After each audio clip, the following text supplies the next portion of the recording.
मित्रों नमस्कार। राज online classes YouTube channel पर आपका हार्दिक स्वागत है। जैसा कि हम नए वर्ष में नई शुरुआत के साथ ऐसे टॉपिकों को हम शुरू कर रहे थे जो प्रतियोगी परीक्षाओं में निश्चित रूप से पूछे जाते हैं, और इसी कड़ी में मैं आज एक और बेहतरीन फैकल्टी को आपके सामने लेके आया हूं। और गोविंद सर पटना जो इंग्लिश में विख्यात फैकल्टी है और बहुत ही महत्वपूर्ण इंग्लिश के रूप में जाने जाते हैं, और अलवर शहर में और जयपुर शहर में इसके अलावा विभिन्न शहरों में अपनी सेवाएं दे चुके हैं। इसी प्रकार महत्वपूर्ण सेवाएं इंग्लिश के क्षेत्र में दे पाए और बहुत से विद्यार्थियों को सरकारी सेवा में ये सेवा दिला चुके हैं। तो आज हमारे राज ऑनलाइन प्लेटफॉर्म पर गोविंद सर का हार्दिक स्वागत है। इसमें इंग्लिश से संबंधित महत्वपूर्ण जानकारी आपको गोविंद सर देंगे, तो आपका हार्दिक स्वागत है sir. Thank you sir. Hello students, good morning. जैसे कि आपको पता ही हम लोग राज ऑनलाइन क्लासेस में अवेलेबल हैं। आज से हम लोग इंग्लिश से रिलेटेड कुछ टॉपिक्स के बारे में बात करेंगे जो आपके स्टेट एग्जाम्स के लिए भी और गवर्नमेंट सेंट्रल एग्जाम्स के लिए भी, दोनों टाइप्स के एग्जाम के लिए काफी इंपॉर्टेंट होगा। तो आज जो हमारी बातचीत होगी उसमें किसी पर्टिकुलर एग्जाम के बारे में बात नहीं करेंगे। आज हम लोग सिर्फ ये बात करेंगे कि इंग्लिश में आपको कौन से टॉपिक पढ़ने हैं, कौन से टॉपिक आपको कम पढ़ने हैं, या वोकैबुलरी पर कितना आपको ध्यान देना है, और कॉम्प्रिहेंशन के सेगमेंट को कैसे पढ़ना है। तो सबसे पहले मैं आपको एक दो बात बताता हूँ। इंग्लिश से रिलेटेड कुछ कॉन्सेप्ट्स हैं जो सारे कॉम्पिटिटिव एस्पिरेंट्स को ध्यान रखना चाहिए या रखना होगा। जब तक आप इन कॉन्सेप्ट्स को ध्यान से नहीं पढ़ेंगे या नहीं समझेंगे तो एग्जाम्स के क्वेश्चन जल्दी आप सॉल्व नहीं कर पाएंगे। सबसे पहली बात तो ये कि जैसे आपके एग्जाम्स में इंग्लिश का क्वेश्चन आएगा तो सबसे पहली कॉन्सेप्ट आपको ये ध्यान रखना है। कई सारे स्टूडेंट्स क्या करते हैं, अंग्रेजी को हिंदी में पढ़ते रहते हैं। आपको भी पता होगा ये सारी बातें। बहुत सारे बच्चे इंग्लिश को क्या करते हैं, हिंदी में पढ़ते रहते हैं। तो सबसे पहली बात तो ये कि आपको अंग्रेजी हिंदी में नहीं पढ़ना। हालांकि आपका मान लीजिए बेसिक कॉन्सेप्ट्स क्लियर नहीं है, आप कुछ नहीं जानते या थोड़ा बहुत जानते हैं, तो कोई फर्क नहीं पड़ता। आप एक कोशिश करें कि आप हिंदी में ना पढ़ें। जैसे कई सारे स्टूडेंट डेफिनेशन याद करते रहते हैं। मैं उनसे पूछता हूँ बताओ नाउन की क्या पहचान है, वो डेफिनेशन बताते हैं, व्यक्ति स्थान वस्तु के नाम को नाउन कहते हैं। ठीक है, ये बात बिल्कुल सही है, बट आपको हिंदी के डेफिनेशन के अकॉर्डिंग याद इसलिए नहीं करना क्योंकि आपको पता ही होगा किसी एग्जाम में मान लीजिए 10 क्वेश्चन आता है, चाहे 25 क्वेश्चन आएंगे या 200 क्वेश्चन आएंगे या 100 क्वेश्चन आएगा, एक भी क्वेश्चन हिंदी में नहीं रहता और ना ही इसके ऑप्शंस हिंदी में रहते हैं। तो आप कोशिश करें कि इंग्लिश को हिंदी में ना पढ़ें। दूसरी बात ये कि बहुत सारे स्टूडेंट्स क्या करते हैं, डेफिनेशन पर फोकस करते हैं, परिभाषा रटते रहते हैं। मैं ये नहीं कहता कि आपको परिभाषा नहीं आना चाहिए, आना चाहिए। सारे सेगमेंट्स की डेफिनेशन आप जानते हैं तो बहुत अच्छी बात है, लेकिन मेरे अकॉर्डिंग आपको सबसे पहले डेफिनेशन पर ध्यान नहीं देना चाहिए। बहुत सारे विद्यार्थी इसी को रटता रहता है, टेंस किसे कहते हैं, प्रोनाउन कितने टाइप्स का होता है। ये नॉलेज के लिए ठीक है, कोई दिक्कत वाली बात नहीं है, लेकिन आपको नॉलेज के साथ साथ गवर्नमेंट एग्जाम्स के क्वेश्चन को भी सॉल्व करना है, सिलेक्ट भी होना है। इस वजह से आप ध्यान दें, इन 2-3 कॉन्सेप्ट को आप ध्यान से सुने कि आप इनको लर्न ना करें। थर्ड पार्ट जो सबसे ज्यादा इंपॉर्टेंट है वो है वोकैबुलरी। बहुत सारे स्टूडेंट्स क्या करते हैं, सिर्फ ग्रामर के कॉन्सेप्ट पढ़ते रहते हैं। आप उनसे पूछो कि क्या चल रहा है, वो बोलेंगे नाउन चल रहा है। थोड़े दिन के बाद पूछो क्या चल रहा है, कहेगा एक्टिव पैसिव चल रहा है। कभी भी वो बच्चा ये नहीं कहता कि सिनोनिम्स पढ़ रहे हैं, एंटोनिम्स पढ़ रहे हैं, या वन वर्ड सब्स्टिट्यूशंस को पढ़ रहे हैं, या इडियम एंड फ्रेजेस को सीख रहे हैं, या फ्रेजल वर्ब की जानकारी ले रहे हैं। बहुत सारे स्टूडेंट, लगभग 80-90% स्टूडेंट्स जो गवर्नमेंट एग्जाम की तैयारी करता है वो वर्ड मीनिंग को नहीं पढ़ता और बाद में क्या करता है, 10-5 क्वेश्चंस रखता है और उन पर ध्यान देना होता है। तो ध्यान दीजिए, if you want to select in government exam you have to study about vocabulary also. आपको पता है कि ग्रामर के जो आप 18-20 टॉपिक्स पढ़ते हैं उनके भी उतने ही क्वेश्चन आते हैं, और वर्ड्स मीनिंग के जो आप 5-6 टॉपिक पढ़ेंगे इनके भी इतने क्वेश्चन आएंगे। मतलब सिमिलरली जो है दोनों का जो वेटेज है वो लगभग इक्वल सा है। इस वजह से आप सब लोगों को ग्रामर के साथ साथ वोकैबुलरी पर भी ध्यान देना चाहिए, और वो रेगुलर रूप से ध्यान देना चाहिए। जब तक आप रेगुलर नहीं पढ़ेंगे तब तक किसी भी सेगमेंट्स को आप अच्छे से सॉल्व नहीं कर पाएंगे। तो फर्स्ट कॉन्सेप्ट ये। अब आपको मैं एक बात बताता हूं, देखो, जब भी आप इंग्लिश से रिलेटेड क्वेश्चंस को सॉल्व करेंगे तो इंग्लिश की शुरुआत कैसे होगी या फिर एंड कहां से होगा, सिलेबस क्या है। आप एक बात ध्यान से सुनिए, किसी भी एग्जाम में चाहे क्वेश्चनों की संख्या 10 ही क्यों ना हो, या फिर क्वेश्चनों की संख्या 25 हो या 200 हो, आप लोगों को पूरी अंग्रेजी पढ़ना पड़ेगा। कई बार क्या होता है, विद्यार्थी 4-5 टॉपिक ही पढ़ते हैं, उनको लगता है वीडियो का पेपर इसमें तो 5 ही टॉपिक आएंगे, या फिर किसी और एग्जाम्स की तैयारी कर रहे हैं इसमें तो 8 ही टॉपिक आएंगे। आप ध्यान रखें, चाहे कितने भी क्वेश्चंस आए, आपको ग्रामर के लगभग सारे टॉपिक्स को अच्छे से ध्यान देना होगा। तो हम लोग बात करेंगे कि कोई भी टॉपिक यदि आपके एग्जाम्स में आता है तो आप उसके क्वेश्चंस को कैसे सॉल्व करेंगे और किस तरीके से आप क्या करेंगे, सेगमेंट को पढ़ेंगे। तो आज मैं आपको ये बताता हूं कि इंग्लिश की स्टार्टिंग कहां से होती है, आपको क्या पढ़ना है और कौन से सेगमेंट पर आप कम ध्यान देंगे। देखिए, सबसे पहली बात आप जानते भी होंगे, इंग्लिश की जो स्टार्टिंग होती है वो होती है लेटर से। आप कुछ भी लिखते हैं तो ABCD लिखते हैं, या आपके पास कोई भी सेंटेंसेस लिखा हुआ रहता है तो A से लेकर Z तक ही रहता है। तो सबसे पहले आपको ये ध्यान देना है कि इंग्लिश की स्टार्टिंग कहां से हुई, लेटर से। ये जो लेटर है, इस लेटर से वर्ड बनता है, और ये जो वर्ड है, इस वर्ड से फ्रेज बनेंगे, और ये जो फ्रेज है, इस फ्रेज से क्लॉज बनता है, और ये जो क्लॉज है, इस क्लॉज से सेंटेंस बनता है, और सेंटेंस से आपको पैराग्राफ बनाना है, और पैराग्राफ से स्टोरी बनता है, जिनको आप लोग पैसेज के नाम से जानते हैं। अब इस कॉन्सेप्ट को देखिए, कितना सिंपल सी बात है। इंग्लिश लेटर से लेकर स्टोरी में कंप्लीट हो जाता है। आप चाहे कोई भी एग्जाम दे लीजिए, किसी भी एग्जाम्स को आप क्रैक करना चाह रहे हैं तो इन्हीं सेगमेंट में से आपको क्या करना है, पढ़ना है। ये जो वर्ड और फ्रेज आप देख रहे हैं, ये वोकैबुलरी का पार्ट है। Synonyms, antonyms, one word substitution, ये आपका वोकैबुलरी है। ये जो क्लॉज और सेंटेंसेस आप देख रहे हैं, ये जो पार्ट है ना, ये पार्ट ग्रामर का है। और ये जो पैराग्राफ है, जिस पैराग्राफ को एग्जाम्स में PQRS के नाम से पूछा जाता है, दरअसल PQRS नाम नहीं इनका नाम है अरेंजमेंट। अरेंजमेंट के क्वेश्चंस आते हैं, और ये जो स्टोरी है, इनको पैसेजेस के नाम से जानेंगे, कॉम्प्रिहेंशंस के नाम से जानते हैं। और ये जो पैराग्राफ और स्टोरी है, इनको हम लोग कॉम्प्रिहेंशन सेशन बोल सकते हैं या बोलते हैं। कुल मिलाकर बात क्या हुआ, आप खुद ही देख लीजिए। इंग्लिश में आपको 3 टॉपिक पढ़ना है बस। एक तो वोकैबुलरी, दूसरी ग्रामर, और तीसरा कॉम्प्रिहेंशन। किसी एग्जाम में ग्रामर के क्वेश्चंस कम आते हैं, किसी एग्जाम में ज्यादा आता है। जैसे आप CGL मेंस का एग्जाम देंगे, कई सारे विद्यार्थी क्या करता है, प्रीलिम्स के लिए तो पढ़ता है, लेकिन उनको ये नहीं लगता कि प्रीलिम्स के लिए पढ़ रहे तो मेंस भी हो जाएगा। जबकि प्रीलिम्स में और मेंस में कोई अंतर नहीं है। There is no difference between prelims और mains, only different between number of questions. सिर्फ ना क्वेश्चनों की संख्या में अंतर रहता है। प्रीलिम्स में 25 क्वेश्चन आएंगे और मेंस में 200 क्वेश्चन आएंगे। अब कोई बच्चा यदि जोड़ घटाव बनाना सीख जाता है, आप देख लीजिए, ऐड या सब्सट्रैक्शन अगर सीख जाता है, तो उनसे चाहे 10 क्वेश्चन पूछ लो, चाहे 200 क्वेश्चन पूछ लो, बात तो वही हुआ। तो आपको ये नहीं घबराना कि 200 नंबर का एग्जाम देंगे, पता नहीं कितना पढ़ना पड़ेगा, कितना नहीं पढ़ना पड़ेगा। बस आप बेसिक कॉन्सेप्ट का ध्यान रखेंगे, आपके समझ में आ जाएगा। चलिए, तो कुल मिलाकर आप एक कंक्लूजन पे पहुंचे होंगे कि लेटर से आपको पढ़ना है और स्टोरी तक जाना है, और इनके बीच के जो सेगमेंट्स हैं, एक ग्रामर है, दूसरा वोकैब है, और तीसरा आपका अरेंजमेंट है। अब इनमें आपको क्वेश्चंस कैसे सॉल्व करने, देखो, ये जो लेटर है ना, इसी लेटर को हम लोग अल्फाबेट के नाम से जानते हैं। ये हमारा अल्फाबेट है। बहुत सारे स्टूडेंट्स अल्फाबेट को अल्फाबेट्स बोल देते हैं, बट इट्स रॉन्ग। अल्फाबेट्स कभी नहीं होता, हमेशा अल्फाबेट ही होता है। SSC ने 2016 में एक क्वेश्चन पूछा था, ये सेंटेंस था, अब देखिए, किसी knew all alphabets when she was 4 years old। अब स्टूडेंट्स को क्या लग रहा है, जैसे इनको यहां पर क्या दिख रहा है, ऑल दिख रहा है, तो ऑल का मतलब तो सभी होता है, तो लोग सोचते भी चलो सभी है तो एक से ज्यादा ही होगा, अल्फाबेट सही है। जैसे ऑल है, आप खुद ही सोचिए, जैसे ऑल है तो ऑल के बाद बॉय तो होगा नहीं, बॉयज होगा, सिंपल सी बात है। ऑल मतलब सभी, तो एक से ज्यादा के बारे में बात तो हो ही रही होगी। तो उनको ये लगता है कि चलो ठीक है, अल्फाबेट ना होके अल्फाबेट्स हो जाएगा। बट आप ध्यान रखिए, लेटर को आप लेटर्स में कन्वर्ट कर सकते हैं, लेकिन अल्फाबेट को आप अल्फाबेट्स में कभी कन्वर्ट नहीं करेंगे, चाहे उससे पहले कोई सिंगुलर वर्ड्स हो या ना हो, प्लूरल वर्ड्स हो या ना हो। कुल मिलाकर बात आपने क्या सीखा कि letter can be converted into letters, but alphabet can't be converted into alphabets in any situation।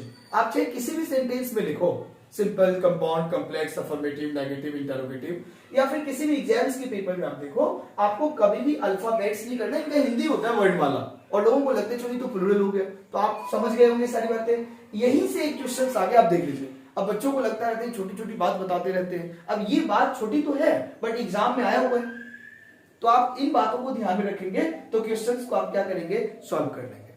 आज हम लोग बात करेंगे 10-15 मिनट ग्रामर से लेकर कि कैसे क्वेश्चंस आएगा, फिर 10-15 मिनट वोकैबुलरी, और 10-5 मिनट आपको मैं बताऊंगा कि कॉम्प्रिहेंशन के सेशन किस टाइप से आता है एग्जाम में और किस टाइप से क्वेश्चंस को आपको सॉल्व करना है।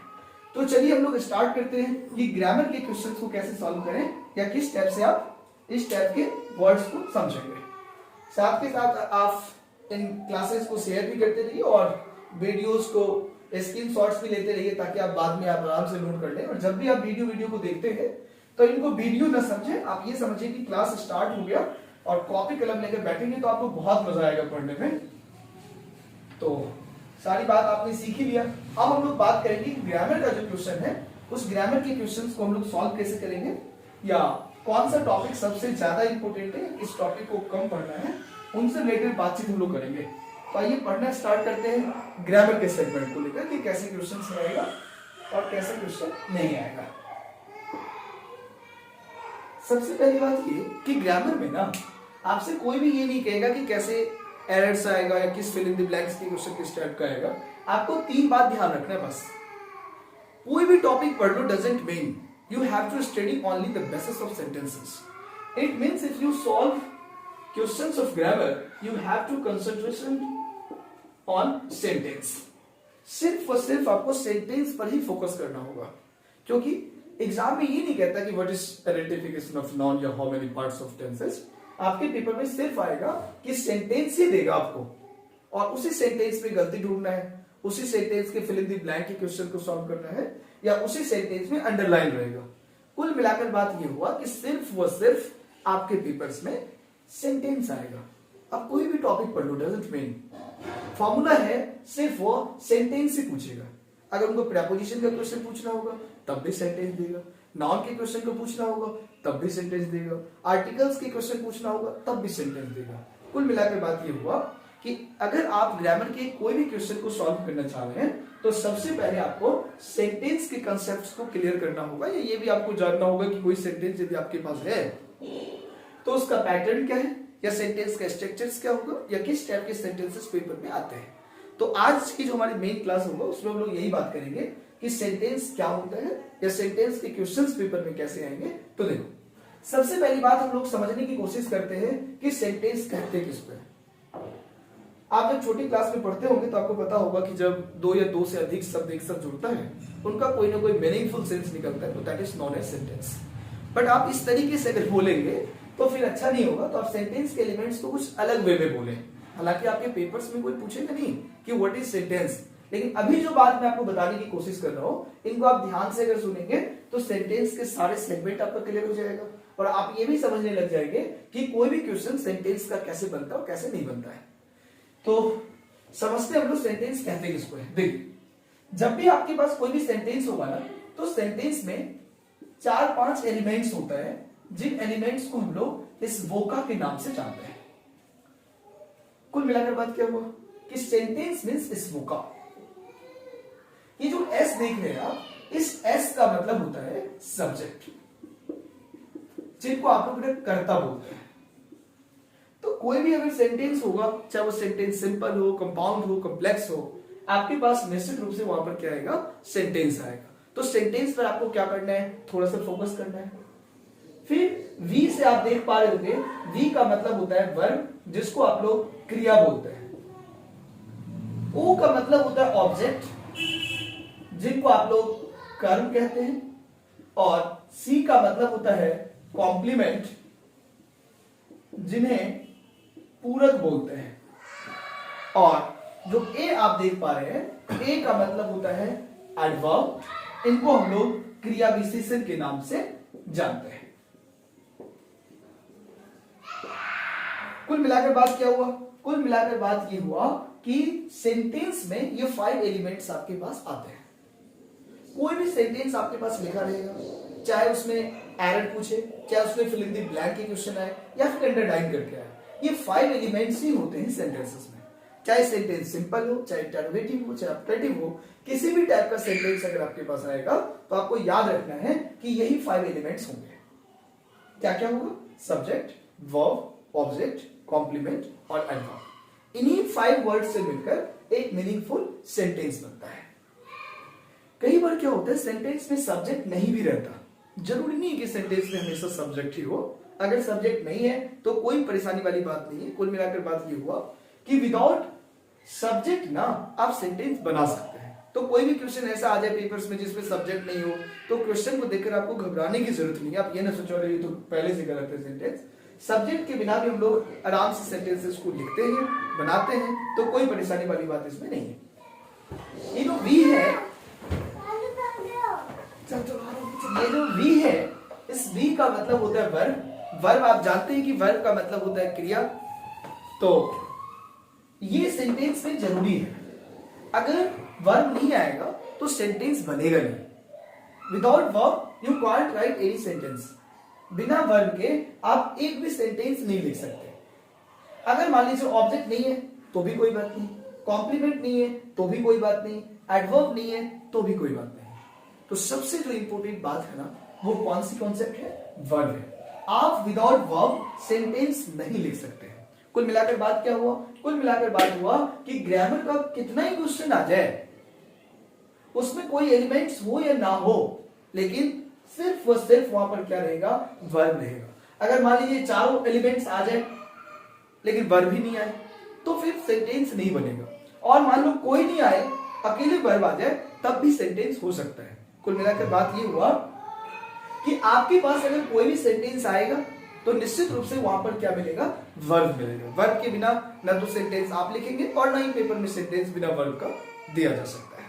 तो 2-3 मिनट में आपको थोड़े थोड़े एलिमेंट्स के बारे में बताता हूं कि इन टाइप्स के क्वेश्चंस को आप कैसे पहचानेंगे, वर्ब को आप कैसे आइडेंटिफाई करेंगे, या फिर सब्जेक्ट क्या होगा या कॉम्प्लीमेंट को आप कैसे समझेंगे। तो समझने की कोशिश करते हैं हम लोग verb.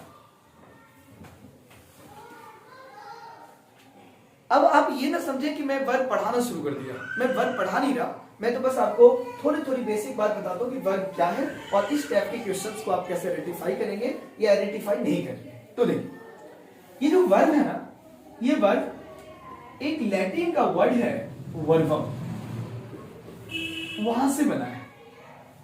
Verb has been taken from a Latin word verbum. Verbum word से बना है। इन वर्बम का जो मीन है, वर्बम का जो मतलब है, वो 2 मतलब होता है। एक इनको बोलते हैं एन एक्शन और दूसरा बोलते हैं टू डू समथिंग। इसका मतलब क्या हुआ? इनका मतलब ये हुआ कि आपसे अगर कोई पूछता है कि वर्ब किसको कहते हैं तो आप नॉर्मल बात बताएंगे। आप पहले तो ये कहते हैं वर्ब का मतलब क्रिया होता है। क्रिया तो होता है, लेकिन इसकी डेफिनेशन क्या है? आप इसको आइडेंटिफाई कैसे करेंगे? और वर्ब समझना इसलिए जरूरी है क्योंकि इसके बिना एक भी क्वेश्चन सॉल्व आप नहीं कर पाएंगे, क्योंकि वर्ब मेजर सेगमेंट है इंग्लिश ग्रामर का। तो इनके बिना सेंटेंसेस आपका क्लियर नहीं होगा। तो आप ध्यान रखेंगे कि सबसे ज्यादा इंपोर्टेंट वर्ब है। एक बार फिर से पढ़ लेते हैं हम लोग। वर्ब लैटिन के वर्बम वर्ड से बना हुआ है, जिनका मतलब होता है एन एक्शन और टू डू समथिंग। इनका मतलब हुआ कि एन एक्शन मतलब कुछ करना। जैसे अभी आप पढ़ रहे हैं तो पढ़ना वर्ब हो गया, और मैं पढ़ा रहा हूं तो पढ़ाना क्या हो गया? वर्ब हो गया। तो ये बेसिक बात है, ये आपको समझना है। धीरे धीरे आप क्या करेंगे? समझ लेंगे। तो एक बार आप लोग स्क्रीनशॉट ले लीजिए इन सेगमेंट का। सेंटेंस में इतने 5 एलिमेंट्स हैं। वर्ब के बेसिक आइडेंटिफिकेशन आपका ये है। अब हम लोग बात करते हैं सब्जेक्ट के बारे में। सब्जेक्ट का मतलब आप जानते हैं क्या होता है? सब्जेक्ट मतलब कर्ता। कर्ता मतलब काम करने वाला। कुल मिलाकर बात ये हुआ कि डूअर जो होता है ना, उन्हीं को हम लोग क्या कहते हैं? सब्जेक्ट कहते हैं। जैसे मैं पढ़ा रहा हूं तो कौन पढ़ा रहा है? मैं। तो मैं क्या हो गया? इस सेंटेंस का सब्जेक्ट हो गया। तो डूअर का मतलब होता है सब्जेक्ट। जो भी व्यक्ति काम करता है उन्हीं को हम लोग क्या कहते हैं? सब्जेक्ट कहते हैं। कई बार क्या होता है, स्टूडेंट को ये लगता है कि जो वर्ड सेंटेंस के शुरू में है उन्हीं को हम लोग सब्जेक्ट कह लेंगे, और जो वर्ड सेंटेंस के लास्ट में है उन्हीं को ऑब्जेक्ट कह लेंगे। तो क्या ऐसी बात नहीं होती? कई बार आप एक बात बताओ, जैसे मैं एक सेंटेंस लिखता हूं कि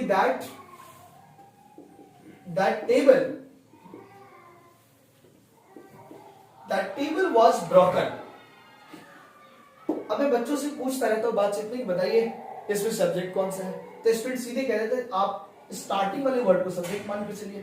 तो ऐसा नहीं है, आप ये ध्यान रखेंगे कभी भी ये आपका सब्जेक्ट नहीं होगा, क्योंकि मैंने क्या कहा, that table was broken, table ना तोड़ दिया गया। अब किसने तोड़ा ये तो पता ही नहीं, तोड़ने वाला कौन सा था ये भी पता नहीं। इसका मतलब क्या हुआ, इसका मतलब इस सेंटेंस का सब्जेक्ट ये नहीं है, सब्जेक्ट कोई पर्सन है, जो यहाँ पर इंडिकेशन इसका नहीं है। तो आप सिर्फ इतना याद रखिए कि सब्जेक्ट का मतलब क्या होता है, काम करने वाला व्यक्ति, कोई ना कोई पर्सन होगा। और कई बार क्या होता है, सेंटेंस की जो शुरुआत है ना, उसमें कोई थिंग्स दे दिया जाता है, वस्तु दे दिया जाता है। तो कभी भी वस्तु सब्जेक्ट नहीं हो सकता। क्यों नहीं हो सकता, क्योंकि वस्तु कोई काम भी नहीं कर सकता, थिंग्स है, नॉन लिविंग है, तो काम कैसे करेगा, तो वो कभी भी सब्जेक्ट नहीं होता। तो इस बात को आप क्या करेंगे, ध्यान रखेंगे, एकदम ये नॉर्मल कॉन्सेप्ट है जो आपको क्या करना है, समझना है। अब आपके एग्जाम में जो क्वेश्चंस का एजेंडा है या क्वेश्चन का तरीका है, वो क्वेश्चंस पेपर में आता कैसे है, तो इनमें हम लोग बात करेंगे कोई भी सेंटेंस यदि आपके पास आता है तो उसमें हम लोग किस टाइप से एरर को फाइंड करेंगे, या फिर फिल इन द ब्लैंक के क्वेश्चंस को आप कैसे सॉल्व करेंगे। तो अभी आपने 2-3 कॉन्सेप्ट को सीख लिया। एक तो ये कि इंग्लिश में कौन से टॉपिक्स को आपको पढ़ना है, पढ़ते टाइम किन किन बातों को ध्यान में रखना है, या सेंटेंस में कौन कौन से एलिमेंट्स हैं, या फिर आप वर्ब किनको कहते हैं, ये सारी बात आपने सीख लिया। अब हम लोग बात करेंगे एग्जाम में सेंटेंस से रिलेटेड किस टाइप का क्वेश्चन आता है, या फिर सेंटेंस के क्वेश्चन को कैसे सॉल्व करेंगे। तो पहला पेपर में जो कॉन्सेप्ट है पूछने का, that is known as common error. आप ग्रामर के कोई भी क्वेश्चंस को देख लीजिए, बस आपके पेपर्स में क्या आएगा, कॉमन एरर आएगा। ये कॉमन एरर क्या होता है, यहां पर एक सेंटेंस लिखा हुआ रहता है, जैसे मैं लिखता हूं, मैंने लिखा कि I have been working in this factory since 3 years। अब ये मैंने सेंटेंस आपके पास लिख दिया और इनमें मैंने पार्ट बना दिया। ये आपका ए पार्ट है, ये बी पार्ट है, ये सी पार्ट है, और डी में हमने लिख दिया नो एरर। ये बिल्कुल बेसिक कॉन्सेप्ट है, इनको आपको क्या करना है, समझना है। इंग्लिश में एक प्रॉब्लम है, प्रॉब्लम ये है कि जब भी आपके पास कोई सेंटेंस होता है तो सेंटेंस में क्या है, कई सारे टॉपिक्स जुड़े हुए रहते हैं। अब आप देख लीजिए, जैसे इस सेंटेंस में हैव हेल्पिंग वर्ब है, इन जो है ये आपका प्रेपोजिशन है, दिस जो है ये दिस क्या है, आपका प्रोनाउन है, या सिंस जो है ये प्रेपोजिशन है। ये वैसे सेंटेंस किसी न किसी टेंस का है। तो कुल मिलाकर बात ये हुआ कि जब भी आपके पास कोई सेंटेंस आएगा तो उसमें इस टाइप के सेगमेंट दिए हुए रहेंगे और आपको कहा जाएगा कि बताइए कि इसमें क्या गलती है और क्या गलती नहीं है। अब आप ध्यान से सुनना, बस 2 मिनट में आपको बताता हूं कि किसी भी क्वेश्चन को आप कैसे सॉल्व करेंगे। ये आपके पास सेंटेंस आ गया और आपको एरर फाइंड करना है। प्रीलिम्स एग्जाम में 2 क्वेश्चंस आते हैं, बट मेंस में 20 क्वेश्चंस आपको एरर का ही मिलेगा। अब प्रीलिम्स और मेंस की बात नहीं है, बात है कॉन्सेप्ट की। यदि आप कॉन्सेप्ट समझ जाएंगे तो चाहे क्वेश्चन 2 पूछे चाहे 200 पूछे, डजंट मैटर, आप आराम से सेगमेंट को समझ जाएंगे। अब समझिए, अब ये क्वेश्चन कॉमन एरर का हो गया। अब आपको टॉपिक वॉपिक नहीं पता कि आप इसको कैसे सॉल्व करेंगे, तो आप एक काम करना, जैसे कोई सेंटेंस आ जाए कॉमन एरर का और आप कुछ नहीं जानते, तो 5 सेगमेंट जो मैं आपको बताता हूं इनको ध्यान रखना है। 5 वर्ड सेंटेंस में ऐसा होता है जो सिर्फ सेंटेंस के अप्रोच को बड़ा करता है, मतलब सेंटेंस को बस दिखने में बड़ा कर देता है, दरअसल उसमें कोई गलती वलती नहीं होता। तो अभी मैं आपको सिखा दूंगा कि 5 वर्ड, किन किन वर्ड्स को आपको हटाना है। जैसे आप उस वर्ड को हटाएंगे तो आपको खुद ही पता चल जाएगा, इसमें भी गलती नहीं, इसमें भी नहीं, इसमें भी नहीं, इसमें भी नहीं है। जैसे आप 5 वर्ड्स को एक सेंटेंस से हटाएंगे तो 1-2 वर्ड बचेगा, तो आप खुद ही समझ जाएंगे कि इस पार्ट में एरर है, इस पार्ट में एरर नहीं है। तो सबसे पहली बात ये कि जैसे आपके पास कोई क्वेश्चन आता है ना, तो उस सेंटेंस में से आप नेम को इग्नोर कीजिए। मतलब name is always errorless. When you find error in sentences, you should remove the name of any terminology, person, place or things, any terminology, animals also. आपको नेम को कैंसिल करना है। अब इस सेंटेंस में मैंने जानबूझकर कोई नाम नहीं दिया। अगर मान लीजिए मैं आपको ये कह दूं कि I live in Delhi, अब मैं कहता हूं गलती ढूंढो। अब आपके पास सेगमेंट है, मान लीजिए ए हो गया, ये बी हो गया। आप समझ गए कि दिल्ली में तो ढूंढना है ही नहीं, मतलब इतने भी ढूंढना है। तो नाम आपको क्या करना है, हटा के चलना है। कभी भी नेम में गलती नहीं होता किसी भी सेंटेंस में। चाहे आप कोई भी पेपर दे लीजिए, किसी भी टॉपिक के क्वेश्चन को सॉल्व कर लीजिए, तो आप नेम को हटाकर चलिएगा। दूसरी बात, सेंटेंस में कभी भी टाइम में गलती नहीं होता। जब भी आप एरर ढूंढते हैं ना क्वेश्चंस में, तो टाइम में गलती नहीं है। जैसे मैंने यहां पर टाइम दिया 3 इयर्स, अब आप ये नहीं तो 5 इयर्स लिखो, 4 इयर्स लिखो, मॉर्निंग लिखो, नहीं, time is always errorless. Time में भी कोई भी गलती नहीं होता। तो 2 बात आप सीख ही गए। आप एक नेम को छांट लीजिएगा, दूसरा टाइम को छांट लेंगे। जैसे आप 2 वर्ड को हटाएंगे किसी सेंटेंस से, निश्चित रूप से सेंटेंस स्ट्रक्चर धीरे धीरे छोटा होता जाएगा और आप आराम से वर्ड को समझ जाएंगे। थर्ड कॉन्सेप्ट आपका ये है, वो है सब्जेक्ट। सब्जेक्ट में भी कभी गलती नहीं होता। अभी मैं आपको बता रहा था कि सब्जेक्ट का मतलब होता है डूअर। डूअर मतलब कोई काम करने वाला व्यक्ति। 90% सब्जेक्ट सेंटेंस के स्टार्टिंग में ही रहता है, लेकिन इसका मतलब ये नहीं हुआ कि जो भी वर्ड स्टार्टिंग में है वही सब्जेक्ट होता है, ऐसी बात नहीं है। सब्जेक्ट का मतलब हुआ कर्ता और कर्ता का मतलब हुआ डूअर। तो आप ध्यान रखिए, कोई भी व्यक्ति अगर है सब्जेक्ट तो उनमें कोई भी एरर नहीं है। लेकिन आपको एक बात ध्यान रखना है, यहां पर क्या ध्यान रखना है, that subject should be undertaken single. Subject single ही होना चाहिए।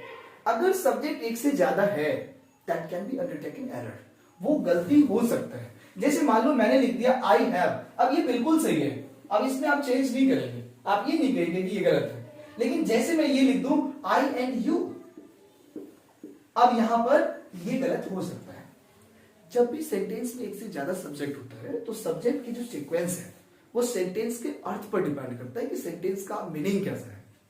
अगर सेंटेंस पॉजिटिव होता है तो सब्जेक्ट का सीक्वेंस बदल जाता है, नेगेटिव होता है तो सेंटेंस का सब्जेक्ट का सीक्वेंस बदल जाता है। तो कुल मिलाकर बात क्या हुआ, कुल मिलाकर बात हुआ कि जैसे आपके पास एक ही सब्जेक्ट है तो आप मानकर चलना कि वो आपका क्या है, सही है। लेकिन जैसे एक से ज्यादा सब्जेक्ट होगा तो आप जल्दीबाजी न करें, आप थोड़ा सा रुकना, एक बार देखना कि सेंटेंस का क्या मीन है, उस मीन के अकॉर्डिंग अगर गलती होगा तो ठीक है, नहीं तो हम लोग आगे बढ़ जाएंगे। फोर्थ क्वेश्चन क्या है इसका, फोर्थ क्वेश्चन ये है कि अगर सेंटेंस में आपको कहीं नंबर दिखाई देता है, नंबर मतलब संख्या, तो that should not be error, उनमें गलती नहीं करना। जैसे मान लीजिए मैं लिख दिया सेंटेंस में कि there are 40 students in this class. अब इन 40 को आपको चेंज नहीं करना, आप ये नहीं कहेंगे नहीं इनको चेंज करो, तो इनको चेंज नहीं करना, ये हमेशा क्या होता है, राइट होता है। और लास्ट कॉन्सेप्ट हमारा ये है, एसएससी डायरेक्शंस में भी लिखती है बराबर, साइन को लेकर। जब भी हर सेंटेंस का अपना अपना सिंबल होता है, आप इंटरोगेटिव लिखेंगे तो साइन ऑफ इंटरोगेशन होगा, एक्सक्लेमेटरी सेंटेंस लिखेंगे तो साइन ऑफ एक्सक्लेमेशन होगा, इंपेरेटिव लिखेंगे फुल स्टॉप होगा। तो every sentence ends with its sign. When you find error in sentences, you have not concentrated about signatures or sign. आपको कभी भी साइन पर याद नहीं रखना। डायरेक्ट पेपर में देगा कि find error, but if error is related to punctuation that will be ignored. जब भी आपके पास कोई भी साइन आए तो इनको लेकर आप गलती ना करें, ये हमेशा क्या होता है, राइट होता है। अब आप समझ गए होंगे कि आपके पास कोई भी सेंटेंस अगर मैं लिखूंगा तो आप तुरंत बता देंगे कि किस किस पार्ट को एरर करना है। एक बार आप देख लीजिए, आपको नेम को छांटना है, टाइम को छांटना है, नंबर को छांटना है, और एक आपको क्या करना है, साइन को छांटना है। सब्जेक्ट में डायरेक्टली नहीं कहता छांटने के लिए, क्योंकि इसमें एक कंडीशंस मैंने आपको बताया, that condition is undertaken single. अगर एक ही है तो आप छांट कर चलिए, नहीं तो आपको क्या करना है, सेंटेंस के मीनिंग के according that sequence will be change. Sentence के अर्थ के हिसाब से सब्जेक्ट जो है वो चेंज होता रहेगा। कुल मिलाकर बात आपने सीख लिया। एक बार आप लोग स्क्रीनशॉट ले लीजिए, अपनी वीडियो को शेयर भी कर दीजिए। काफी इंपोर्टेंट सेगमेंट मैंने आपको बताया कि जब भी आप किसी क्वेश्चन को गलती ढूंढेंगे, मैं ये नहीं कह रहा कि इस सेगमेंट को सीखने से क्वेश्चन आपका सॉल्व हो जाएगा। सॉल्व तो नहीं होगा, जब तक आप किसी टॉपिक के कॉन्सेप्ट को नहीं पढ़ेंगे तब तक क्वेश्चन कैसे सॉल्व होगा। लेकिन हाँ, ये 5 कॉन्सेप्ट यदि आप अप्लाई करेंगे तो आपको पता चलने लग जाएगा कि इस वर्ड को जब आप हटाएंगे तो सेंटेंस छोटा सा बच जाएगा। तब आप खुद ही समझ जाएंगे कि इस पार्ट में एरर है। मतलब जैसे 4 पार्ट होते हैं ऑप्शंस में, अगर आपको पता चल जाए बी और डी तो हमारा उत्तर ही नहीं होगा, तब ए और सी ही तो बचा। तो उसके बेस पर आप, अगर थोड़ी बहुत भी आपको नॉलेज होगा तो उसके बेस पर आप विदाउट टॉपिक्स की नॉलेज रखे हुए आराम से सॉल्व कर लेंगे। इसमें कोई दिक्कत वाली बात नहीं है। जैसे एसएससी ने कई बार क्वेश्चन पूछा है, देखिए लिखा रहता है कि Kalidas is the William Shakespeare of India. अब आप देख लीजिए, इनको मैंने ए पार्ट बना दिया, इनको बी बना दिया, इनको सी बनाया और डी पे कर दिया नो एरर। अभी मैंने आपको क्या कहा था कि नाम को ध्यान नहीं रखना है, अब आप देखो कालिदास भी नेम है, इंडिया भी नेम है, विलियम शेक्सपियर भी नेम है, तो ये भी सही हो गया, ये भी सही हो गया, ये भी सही हो गया। अब कोई बच्चा यदि इस क्वेश्चन का आंसर ढूंढेगा तो कम से कम आंसर अगर राइट नहीं कर पाएगा तो आंसर के अप्रोच के आसपास चला जाएगा। अब धीरे धीरे आप पढ़ेंगे कि इसमें कोई भी गलती नहीं है, इसका आंसर नो एरर हुआ। दरअसल रूल तो ये है कि अगर किसी का नाम आता है ना तो उनसे पहले हम लोग आर्टिकल का यूज नहीं करते हैं, चाहे वो किसी का भी नाम हो, चाहे वो पर्सन का हो, प्लेस का हो या एनी टर्मिनोलॉजी। कुल मिलाकर बात आप ये मानकर चलिए कि प्रॉपर नाउन जो होता है ना, प्रॉपर नाउन से पहले हम लोग आर्टिकल का यूज नहीं करते हैं। लेकिन जब भी मैं बोलूं कि प्रॉपर नाउन से पहले आर्टिकल नहीं आएगा या किसी किताब में लिखा हो कि प्रॉपर नाउन से पहले आर्टिकल नहीं आएगा, तो अब एक बात ध्यान रखना कि वहां पर आप द का यूज कर सकते हैं, बट एक कंडीशन है that should be undertaken specific. वो क्या होना चाहिए? निश्चितता में बदलना होना चाहिए। जैसे मैं आपको कहता हूं कि the water is too hot, पानी बहुत ज्यादा गर्म है। अब कौन सा पानी गर्म है ये मैंने आपको बताया नहीं, तब तो आर्टिकल आप नहीं लिखेंगे। लेकिन मैं आपको ये कह दूं कि इस ग्लास का पानी बहुत गर्म है, अब क्लियर हो गया। क्या क्लियर हो गया? कि इस ग्लास का पानी स्पेसिफिक हो गया, तो आप वहां पर क्या करेंगे? द करेंगे। आर्टिकल की क्लास में हम लोग इसको डिटेल में पढ़ेंगे। आप तो बस अभी इतना याद कर लीजिए कि जहां कहीं भी आपको आर्टिकल नहीं लगाना है, अगर उस सेंटेंसेस में आपको ऑफ दिख जाए तो आप ना उससे पहले क्या करना? द लगाना। दरअसल निश्चितता को कन्वर्ट करने के लिए वो वर्ड ऑफ को यूज में लेता है ज्यादातर सेंटेंसेस। दरअसल ऑफ भी है, दैट भी है, हु भी है, विच भी है। ये 4-5 वर्ड्स ऐसे हैं जो वर्ड को क्या करता है? स्पेसिफाई करता है, और इनसे पहले द लगता है। तो अभी तो मैंने आपको कोई टॉपिक नहीं पढ़ाया, आपने ये सीख लिया कि ग्रामर में कॉमन एरर के क्वेश्चंस को आप कैसे सॉल्व करेंगे। एक बार स्क्रीनशॉट लेकर वीडियो को शेयर कीजिए, फिर हम लोग आपको बताते हैं कि आप किसी भी क्वेश्चंस को, फिल इन द ब्लैंक के क्वेश्चंस को कैसे सॉल्व करें।